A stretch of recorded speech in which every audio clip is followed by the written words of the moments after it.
بسم اللہ الرحمن الرحیم۔ شروع اللہ کے نام سے جو بڑا مہربان نہایت رحم والا ہے۔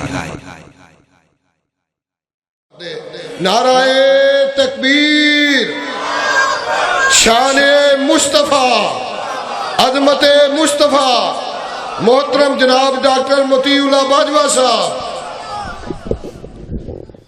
الحمدللہ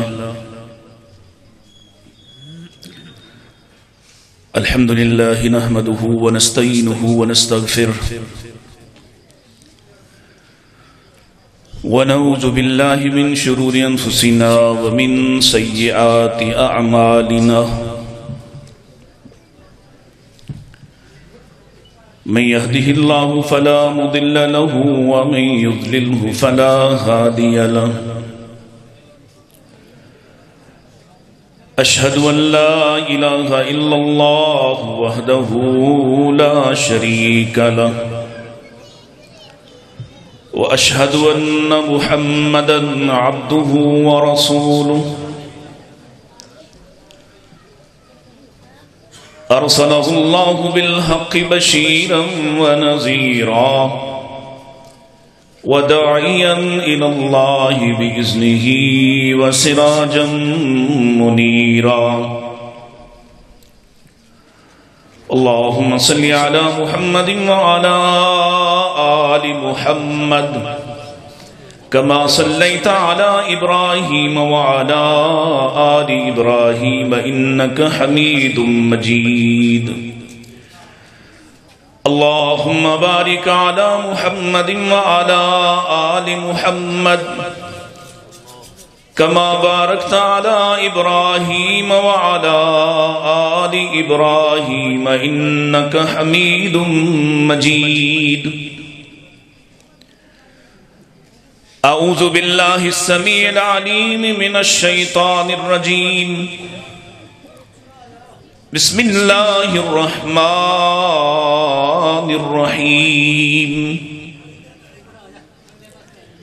قل إن كان آباؤكم وأبناؤكم وإخوانكم وأزواجكم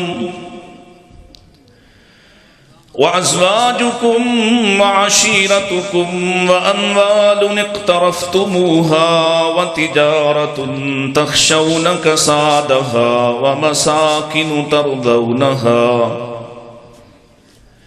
أحب إليكم من الله ورسوله وجهاد في سبيله فتربصوا حتى يأتي الله بأمره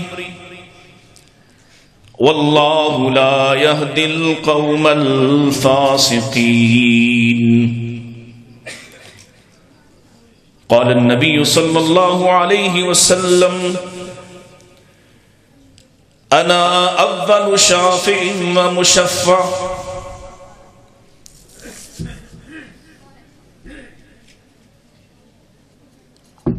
اے حبیب صلی اللہ علیہ وسلم آپ کہہ دیجئے اگر تمہیں تمہارے باپ دادا، تمہاری اولادیں، تمہارے بھائی، تمہارے رشتہ دار، تمہاری بیویاں اور وہ مال جو تم بچا کے رکھتے ہو، وہ تجارت جس کے نقصان سے ڈرتے ہو، اور وہ گھر، وہ حویلیاں جو تمہیں بڑی محبوب اللہ اور اس کے رسول سے اور جہاد فی سبیل اللہ سے عزیز تر ہوں، پھر تم انتظار کرو حتیٰ کہ اللہ کا فیصلہ آ جائے، اور اللہ کے فیصلوں میں سے ایک فیصلہ یہ بھی ہے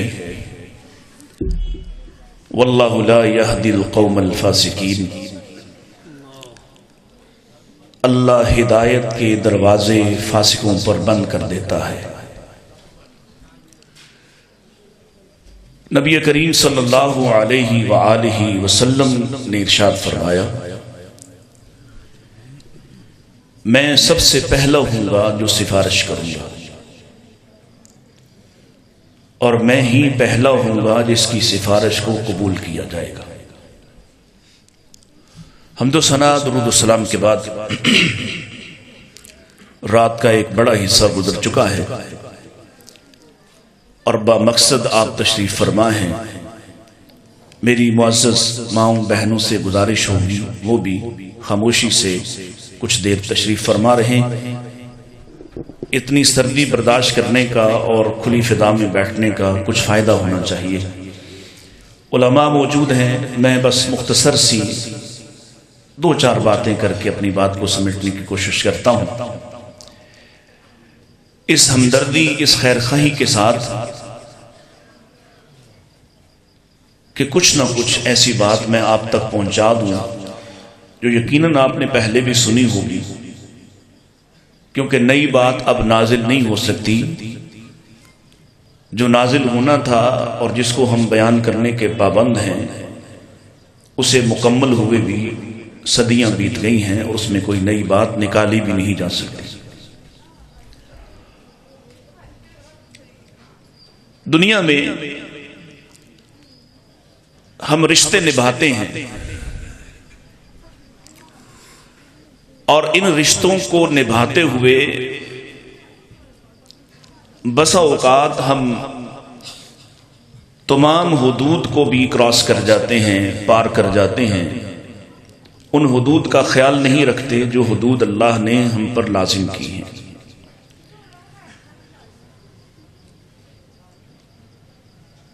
ان سارے رشتوں میں سے کوئی ایک رشتہ بھی ایسا نہیں ہے جس کی یہ ضمانت، یہ گارنٹی ہو کہ وہ آخرت میں بھی ہمارے کسی کام آئے گا۔ یہ دنیا کی ضروریات ہیں، دنیا کی مجبوریاں ہیں۔ ہاں، ان کے ساتھ اچھا سلوک کرنا ہے اور اس کے بدلے میں ہمیں اللہ تعالی سے وہاں اجر ملے گا، وہاں فائدے ہوں گے۔ آپ نے بھی کچھ دیر پہلے سنا صلہ رحمی کے حوالے سے، رشتے نبھانے کے حوالے سے۔ رشتے نبھانا چاہیے، لیکن یاد رکھیں کوئی رشتہ نبھاتے ہوئے اور کسی رشتے کی اہمیت اور حیثیت کو اس قدر آگے نہیں لانا کہ وہ رشتہ اللہ اور اس کے رسول سے، اسلام سے بڑا ہو جائے۔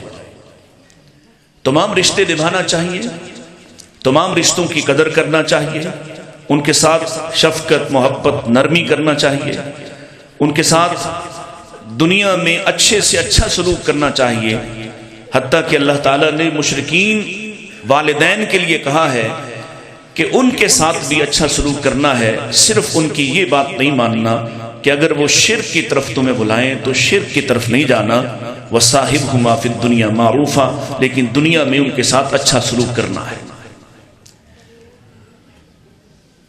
سو ایسا کیا ہے کہ رسول اللہ صلی اللہ علیہ وسلم کا رشتہ دوسرے رشتوں سے مختلف ہے، جبکہ بظاہر آپ سے خون کا رشتہ نہیں؟ ہم رشتے نبھاتے ہیں اس لیے کہ اللہ نے وہ رشتے بنائے اور اللہ نے نبھانے کا حکم دیا۔ وہی حکم جو اللہ نے یہاں ماں کے لیے دیا، باپ کے لیے دیا، بھائی بہن کے لیے دیا ہے، اس سے کہیں زیادہ اللہ نے محمد رسول اللہ صلی اللہ علیہ وسلم کا رشتہ نبھانے کا حکم دیا ہے۔ اور اس رشتے کی اہمیت اس اعتبار سے بھی کہ اگر آپ کا تعلق، آپ کی نسبت نبی کریم صلی اللہ علیہ وسلم کے ساتھ جڑی رہے تو آپ کی توجہ ہو تو میں ایک بشارت دوں، آپ کو دے دوں، توجہ ہے آپ کی؟ اچھا، حضرت مفتی صاحب بھی تشریف لے آئے ہیں، آپ سب جنتی ہیں ہمارے سمیت انشاءاللہ۔ نہیں انشاءاللہ نہیں کیا انہوں نے، یقین سے کہہ رہا ہوں آپ سب جنتی ہیں اور ہم مولوی بھی انشاءاللہ جنتی ہیں۔ دلیل کیا ہے؟ نبی کریم صلی اللہ علیہ وسلم کا وہ فرمان جس میں آپ فرماتے ہیں کل امتی یدخلون الجنہ، میرے تمام امتی جنت میں داخل ہوں گے۔ بس یہ رشتہ جو امت والا رشتہ ہے، امتی ہونے کا جو رشتہ ہے، اس کا سرا پکڑے رہیے، اس کا دامن تھامے رکھیے، یہ نہ چھوٹے تو دلیل ہے، یقین ہے کہ ہم سب انشاءاللہ جنت میں داخل ہوں گے۔ جنت سے بہت پہلے ابھی سفر جنت کا شروع ہوتا ہے تو انسان قبر میں یہاں سے جائے گا تو قبر میں داخل ہوگا، اور جیسے ہی نبی کریم صلی اللہ علیہ وسلم کے رشتے کو پہچان لے گا اس کے لیے جنت کا فیصلہ ہو جائے گا، اور آخرت میں صرف اور صرف رسول اللہ صلی اللہ علیہ وسلم ہیں جو میرے اور آپ کے کام آ سکتے ہیں۔ ہے یقین؟ باقی تمام رشتے دیکھیں، ان کو دنیا میں جتنا بھی ان کے ساتھ نرمی، محبت، شفقت، اطاعت سب کچھ ان کا حق ہے، لیکن رسول پاک صلی اللہ علیہ وسلم کا رشتہ ایسا رشتہ ہے جو یہاں بھی ساتھ ہے، اس کو نبھائیں تو اس کا لطف ہے، اس کے اندر ذائقہ ہے، اور یہاں سے آگے قبر میں آپ کچھ نہیں لے کے جائیں گے، آپ کے اعمال ساتھ جائیں گے، اور پھر رسول اللہ کی نسبت ساتھ جائے گی، اور پھر حشر میں جہاں سب ہی دامن چھڑا دیں گے، اور اللہ کا قرآن کہتا ہے سب ہی لا تعلق ہو جائیں گے، سب ہی فرار ہو جائیں گے۔ یوم یفر المرء من اخیہ و امہ و ابیہ و صاحبتہ و بنیہ، سارے رشتے لا تعلق ہو جائیں گے۔ اللہ کی قسم ہے آپ نے وہ سنا ہوا کہ لوگ انبیاء کی طرف جائیں گے، لوگ انبیاء کے پاس جائیں گے، بڑے بڑے انبیاء کے پاس جائیں گے، اور درخواست کیا ہوگی کہ آپ سفارش کیجئے، حشر کے میدان کی سختیاں اس کے اندر زیادہ ہیں کہ حساب شروع کر دے اللہ، جو بھی فیصلہ کرنا ہے میدان حشر سے نجات دے دے۔ جانا نا میدان حشر میں، پھر لوگ مختلف انبیاء سے ہوتے ہوئے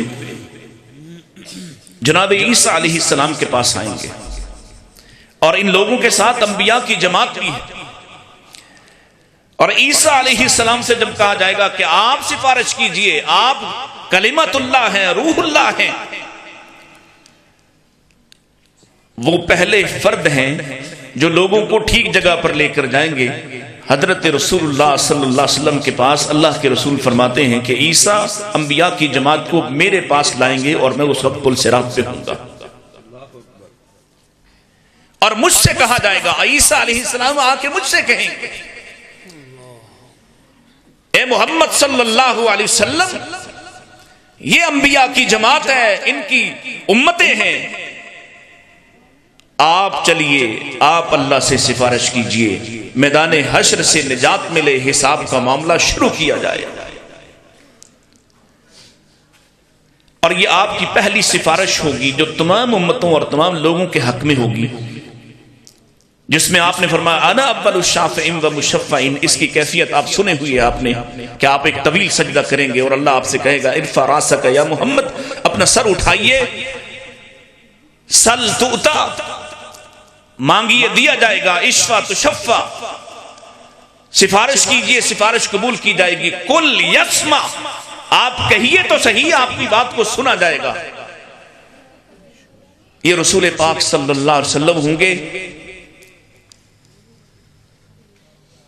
مجھے یہ بتائیے، آج کی رات آپ نے لگائی، اللہ کے دین کو سنا، علماء کی زیارت کی، سفارش چاہیے رسول اللہ کی؟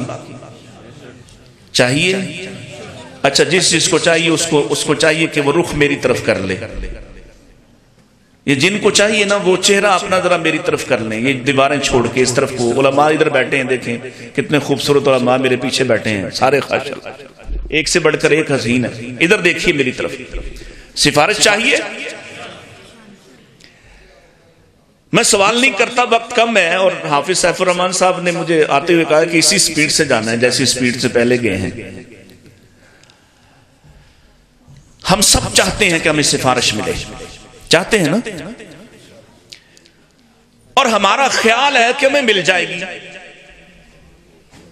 ہاں مل جائے گی انشاءاللہ، لیکن کچھ چیزیں ضرور دیکھ لیں کہ کہیں ہم ان میں تو شامل نہیں جن کو سفارش کا حق بھی نہیں ملے گا.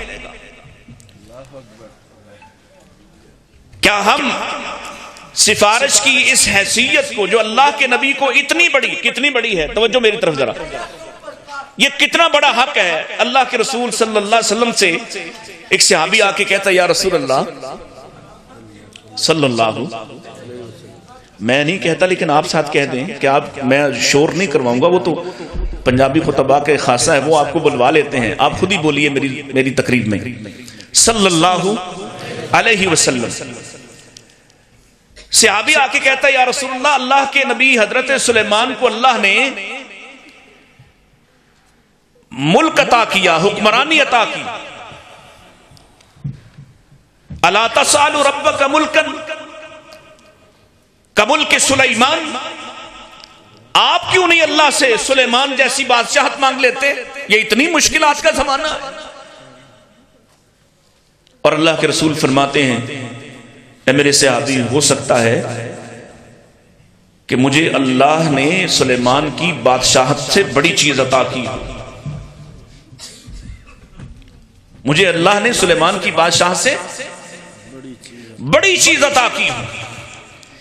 اور پھر ایک اور روایت سنیے، وہ بڑی چیز کیا ہے؟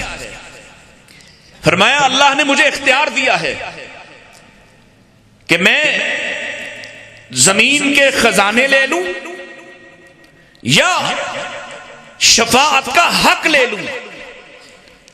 اور آقا فرماتے ہیں اخترت الشفاعہ، اے میرے صحابہ میں نے شفاعت کے حق کو قبول کر لیا ہے، زمین کے خزانے چھوڑ دیے.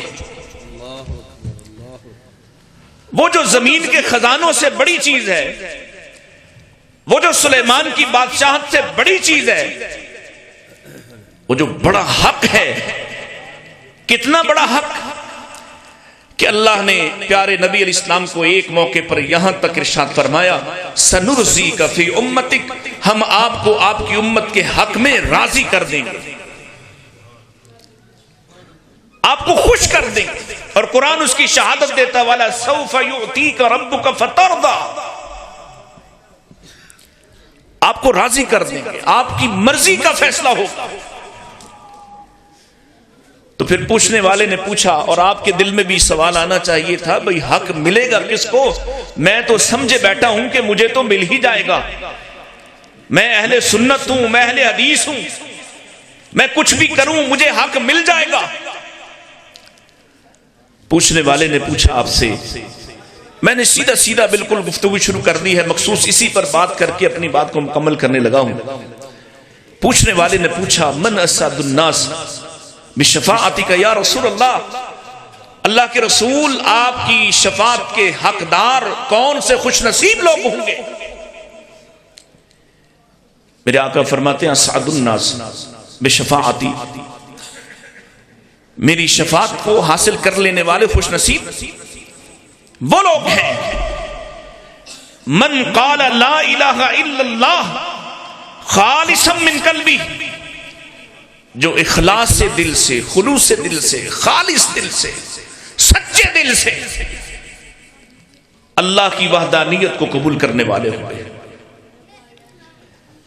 کیا ہم نے اس حق کو قیمتی سمجھا؟ کبھی ہم نے رات کی تنہائیوں میں، دن کے اجالوں میں، کسی نماز میں، کسی سجدے میں، آج تک کی اس زندگی میں تڑپ کر چاہا ہو کہ اللہ مجھے اس لائق تو کر دے کہ میں رسول اللہ کی شفاعت کو حاصل کر لوں، آپ کی سفارش کا حق مجھے بھی مل جائے؟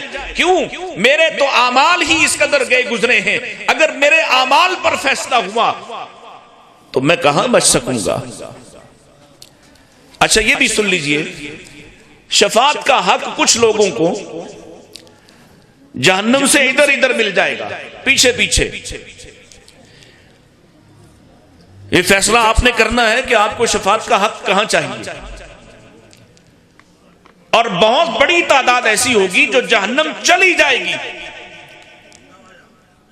اور میں اپنے پاس سے نہیں کہہ رہا، نبی پاک علیہ السلام کی ایک حدیث ہے جس میں آپ جہنمیوں کو نکال لانے کے لیے سفارش کرنے کی بات 4 مرتبہ کی کرتے ہیں کہ میں بار بار اللہ کے سامنے جاؤں گا، پھر سجدہ ریز ہوں گا، اللہ کے سامنے پھر اسی طرح سے حمد و ثنا بیان کروں گا. اللہ پھر مجھ سے کہے گا ارفع راسک یا محمد سل توتا اشفع تشفع کل یسمع. اے نبی پھر اٹھائیے اپنے سر کو، کہیے جو آپ کہیں گے وہ سنا جائے گا، مانا جائے گا، سفارش کو قبول کیا جائے گا. میں جہنمیوں کے لیے، ان جہنمیوں کے لیے جو امت کا حصہ ہیں، ان کے لیے سفارش کروں گا. فَيُحِدُّ لِي حَدًّا، اللہ میرے لیے ایک حد بنا دے گا، اس حد تک کہے گا اتنے سب تمہیں اپنے ساتھ لے جانے کی اجازت ہے. پہلی دفعہ، دوسری دفعہ، تیسری دفعہ، چوتھی دفعہ فرمایا میں ان کو بھی اپنے ساتھ لے آؤں گا جن کے پاس چیونٹی جتنا ایمان ہوا. اس سے پتا چلتا ہے لوگ جہنم چلے جائیں گے، اور کچھ لوگوں کو یا بڑی تعداد کو جہنم جانے کے بعد آپ کی سفارش کا حق ملے گا. فیصلہ آپ نے کرنا ہے کہ آپ کو سفارش ادھر جانے کے بعد چاہیے یا ادھر جائے بغیر نبی پاک کے ساتھ جانا چاہتے ہیں. کیا خیال ہے؟ چلو آج رات ایک گل تو یاد ہوئے نا، جنت جانا ہے بغیر جہنم جائے یا جہنم کی سیر کر کے جانا ہے؟ پھر جتنی جتنی وفا کرو گے، جتنی جتنی وفا کرو گے، اسی حساب سے فیصلے ہونے ہیں، اسی حساب سے. اور یہ تڑپ اپنے اندر پیدا کرو، یہ خواہش اپنے اندر پیدا کرو. اللہ تعالیٰ نے قرآن مجید میں شفاعت کا کئی جگہ ذکر کیا ہے. آخرت کے دن کی بات کی، اس دن کسی کو کوئی چھڑا نہیں سکے گا، کوئی بدلہ نہیں ہوگا، کوئی کسی کی مدد نہیں کر سکے گا، کوئی کسی کی سفارش نہیں کر سکے گا. اللہ کے حکم اور اذن کے بغیر کوئی کسی کے حق میں بات نہیں کر سکے گا. تو جو ایک بات کرنے والا ہے، جو ایک وفا نبھانے والا ہے، وہ جو صرف اکیلا بولے گا تو اس کی سنی جائے گی. اس کے ساتھ میرا تعلق کیسا ہے، میری نسبت کیسی ہے، میرا رشتہ کیسا ہے، یہ فیصلہ مجھے آج کرنا ہے.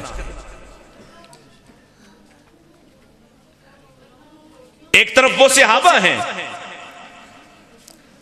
جو کہتے ہیں اللہ کے رسول آپ کو دیکھے بغیر چین نہیں آتا. ان کا معاملہ وہ رسول پاک کے ساتھ جنت میں جائیں گے، بغیر حساب کے جائیں گے. اور ہم بھی جا سکتے ہیں انشاءاللہ، ہم بھی جا سکتے ہیں. فیصلہ آپ نے کرنا ہے. آپ کو یہ دنیا عزیز، دنیا کا مال و منال عزیز، اپنی حرکات و سکنات عزیز، اپنی لذات عزیز، یا آپ کو اپنی آخرت عزیز ہے؟ اگر آخرت عزیز ہوئی تو یہ کوئی لازم نہیں ہے کہ پہلی صدیوں کے لوگ ہی جائیں گے. اللہ کی قسم ہے، رسول پاک کی کتنی بشارتیں اس زمانے کے لیے، جنہوں نے آپ کو دیکھا بھی نہیں ہے، جو آپ سے ملے بھی نہیں ہیں، ان کے لیے جنت کی بشارتیں ہیں.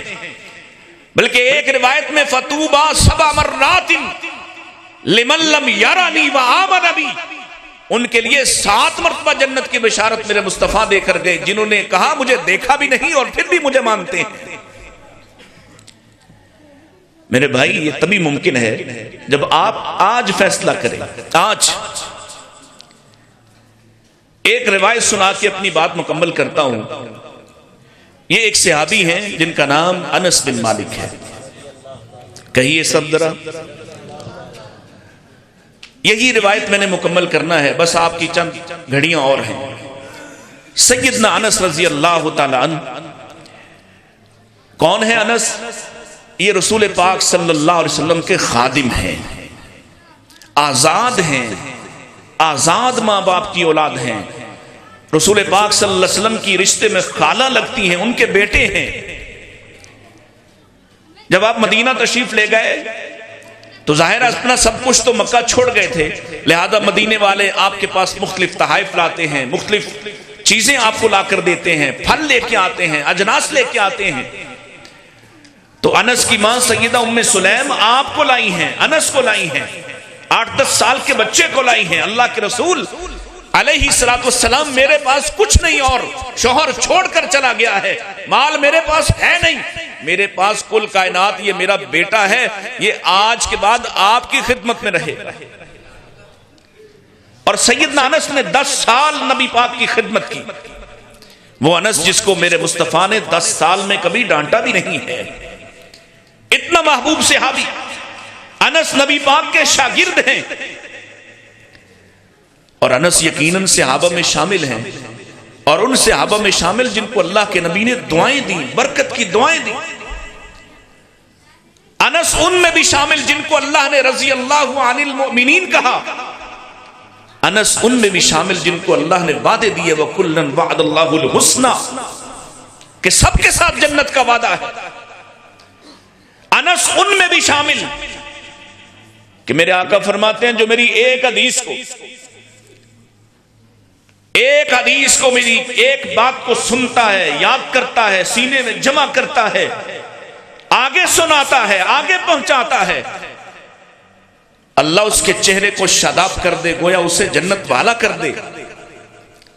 انس ان میں بھی شامل، انس نام لے لے کر جن لوگوں کو جنتی قرار دیا، جن کو فائدے دیے، ان میں شامل ہیں۔ اللہ اکبر۔ اس کے باوجود سیدنا انس کا سوال دیکھیے کیا ہے۔ اور ہمارے ہاں ہماری اولادیں، ہمارے جوان، ہمارے بوڑھے، کبھی ان کے اندر بھی یہ تڑپ پیدا ہوئی؟ اتنے فضائل ہیں کہ انس نے ایک روایت نہیں، 2000 سے زائد روایات رسول اکرم صلی اللہ علیہ وسلم کی یاد کی، جمع کی، آگے پہنچائیں، اور 100 سال سے زیادہ زندگی گزاری۔ اتنی نفع والی زندگی گزارنے کے باوجود یہ جو انس کی خواہش ہے، حضرت انس پوچھ رہے ہیں اللہ کے رسول آپ میری سفارش کریں گے؟ گل سمجھ آئی؟ ہمیں کبھی یہ خواہش پیدا ہوئی کہ میں دیکھوں، میں پوچھوں اپنے خطیب سے وہ عمل کیا ہے، وہ اعمال کیا ہیں، وہ کون سی گھاٹیاں ہیں جو مجھے نہیں جن طرف جانا چاہیے، وہ روش کیا ہے جو مجھے نہیں اختیار کرنا چاہیے، کہ کہیں میں رسول اللہ کی شفاعت سے، آپ کی سفارش کے حق سے محروم نہ ہو جاؤں۔ انس پوچھ رہے ہیں اللہ کے رسول آپ میری سفارش کریں گے؟ اور آقا فرماتے ہیں ہاں میں تمہاری سفارش کروں گا۔ تو حضرت انس نے اگلا سوال کیا، اين تطلبني، میں آپ کو کہاں تلاش کروں، آپ کو ملوں کہاں آؤں کہ آپ میری سفارش کریں، آپ کو ڈھونڈوں کہاں؟ اس دن تو بڑا رش، بڑا ازدحام ہوگا۔ اول اللہ کے رسول فرماتے ہیں سب سے پہلے جو پہلی جگہ ہوگی مجھے تلاش کرنے والی اے انس، اول ما تطلبنی عند الصراط، وہ پل صراط ہے، پل صراط پہ آ جانا ہے۔ کیوں بھائی جانا ہے؟ ہر ایک نے جانا ہے، ہر ایک نے گزرنا ہے یہاں سے۔ کوئی شخص یہاں سے گزرے بغیر جنت نہیں جا سکتا۔ اور یہاں نہیں، ایک اور نقطے کی بات آپ سے عرض کروں، کوئی شخص یہاں سے گزرے بغیر اللہ کی عدالت میں بھی نہیں جائے گا۔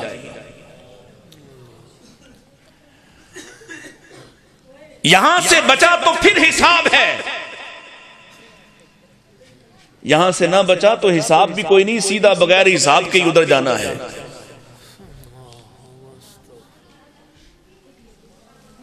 اور یہ کیا جگہ ہے جس کے تم لطیفے اور مذاق بناتے ہو؟ پیارے نبی فرماتے ہیں یہ بال سے باریک ہے، تلوار سے تیز دھار والی ہے،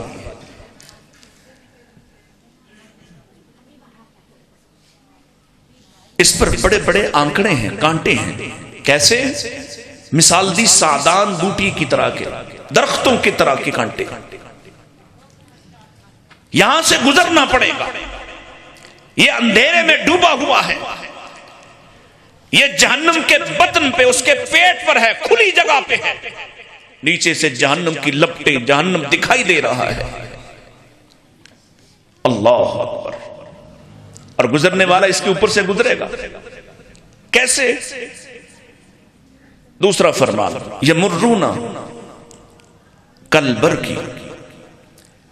اعمال اچھے ہوئے، معاملات اچھے ہوئے تو بجلی کی طرح گزر جائے گا. یمرون کلمح البصر، پلک جھپکتے گزر جائے گا. تیز گھوڑے پر بیٹھے ہوئے فرد کی طرح گزرے گا، بھاگتے ہوئے انسان کی طرح گزر جائے گا، چلتے ہوئے کی طرح گزر جائے گا. مختلف سطح ہیں.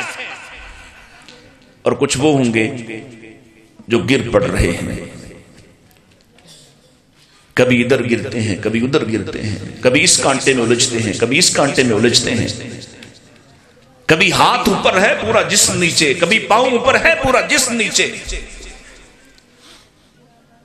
اس عالم میں، اور یہ وہ موقع ہوگا جہاں اللہ کے رسول پہلی سفارش کر رہے ہوں گے.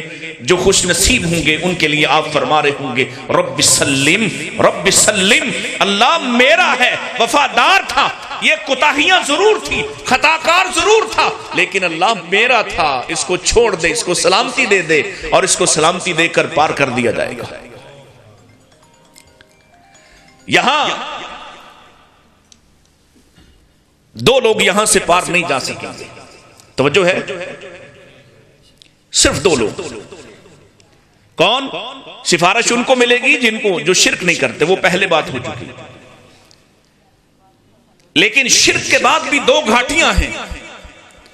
یہاں پل صراط کی سفارش ان کو ملے گی جو دو ان کاموں سے بچے ہوئے ہوں.